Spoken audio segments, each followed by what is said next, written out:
Hello everyone, I'm Paul Carroll, the CEO and founder of Avion Wealth, an elite wealth management firm. And today I want to tackle a question that's been in the news a lot. Are trade deficits really that big a deal? We hear the term all the time, but how does it affect your portfolio and the global economy, especially in a world where different countries depend on trade to keep their lights on? Let's define trade deficits in everyday terms. A trade deficit happens when we import more than we export. More coffee beans coming in than aircraft engines going out, if you will. But it's not just physical goods. Services like consulting or streaming platforms count too. For instance, the U.S. often runs deficits in goods but has surpluses in services, such as banking and entertainment. Many nations rely heavily on exporting goods to earn the revenue they need to service their debts.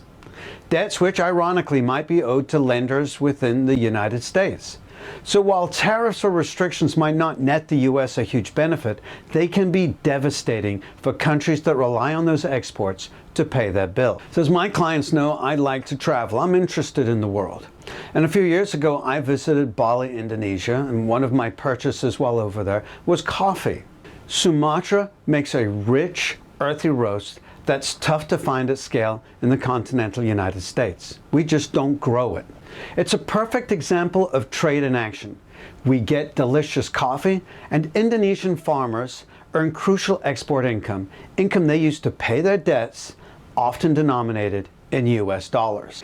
When trade barriers go up, countries like Indonesia, Vietnam, Colombia, all big coffee exporters, they struggle to repay their debts or to invest in their communities. Meanwhile, the net benefit for us might be minimal, but it will likely result in higher prices at our local cafe. What happens to all those dollars? If we keep sending the dollars overseas, do we ever see them again? Yes, we do. Countries that run surpluses with us end up with a lot of US dollars, which they typically invest right back into the United States. Think of treasury bonds, shares of major tech companies, or real estate in large cities. One of the reasons American investors have enjoyed such great investment returns over the last couple of decades is because of the help they've gotten from foreign investors in our stock market, our bond market. This foreign demand for American assets helps keep our interest rates relatively low. It's one of the main reasons we can maintain large deficits. There's a global appetite for the stability of U.S. investments. Many foreign nations also use the revenue from their exports to finance infrastructure back home, funded by consumers here in the United States. So another dimension of this issue is something we call transfer pricing. And what I like to discuss is the trade deficit with the universe. This is where it gets tricky. Big companies like Apple shift profits to places like Ireland, where corporate taxes are lower. On paper, it looks like we're importing far more than we really are, because profits, not necessarily the real shipments of goods, are crossing borders for tax reasons. Economists joke that the planet itself has a trade deficit with the universe, highlighting how profits seem to vanish off Earth's books.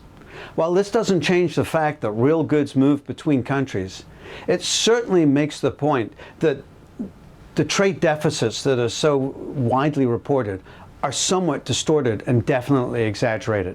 So what, if any, high-level policies exist to improve trade outcomes? Policymakers have a few levers to minimize the negative side effects of trade while distributing its benefits more evenly. One, they could lower corporate tax rates. If corporate taxes are lower, there's less incentive to shift profits around the globe, even though it's only on paper. Two, smart adjustment assistance. Look, free trade and global trade has done an enormous amount of good for the wealth of the nation, the wealth of the planet. But there are losers, workers who are displaced by imported goods. Now, as a sidebar, far more workers have been displaced by technology and automation. Even so, these workers who are displaced can receive training, relocation grants, or wage insurance to help with this transition. Three, transparent rules. Ensuring fair rules in global markets encourages genuine competition and reduces the impulse for retaliatory tariffs. So of course everything is in framing, and one of the things we talk about when framing tariffs is it's a fee or a tax on imports. But it's really not. It's really a consumption tax that hits the most vulnerable. It's essentially a sales tax on imported goods. If coffee beans face an extra 20% tariff, that cost often lands on the consumer.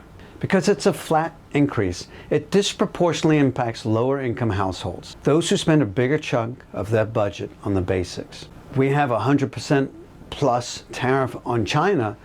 I don't know if you've been to Walmart lately, but outside of the grocery aisle, something like 80% of the product in that store is made in China. That demographic is about to watch the price of goods almost double. Moreover, tariffs can reduce overall economic activity.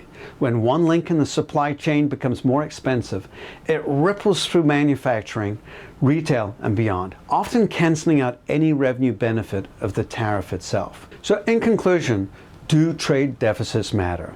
Well, of course they do, but not always for the reasons you might think. With trade, the outflow of dollars always comes back through investments in our stocks, bonds, and infrastructure.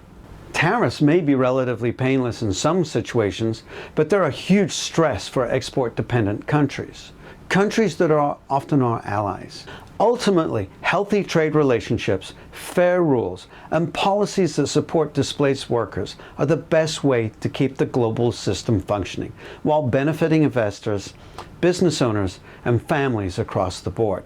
If you have any questions or want a deeper insight into how this ties into your financial picture, please reach out to me. We wish you the best of investment success. Thank you.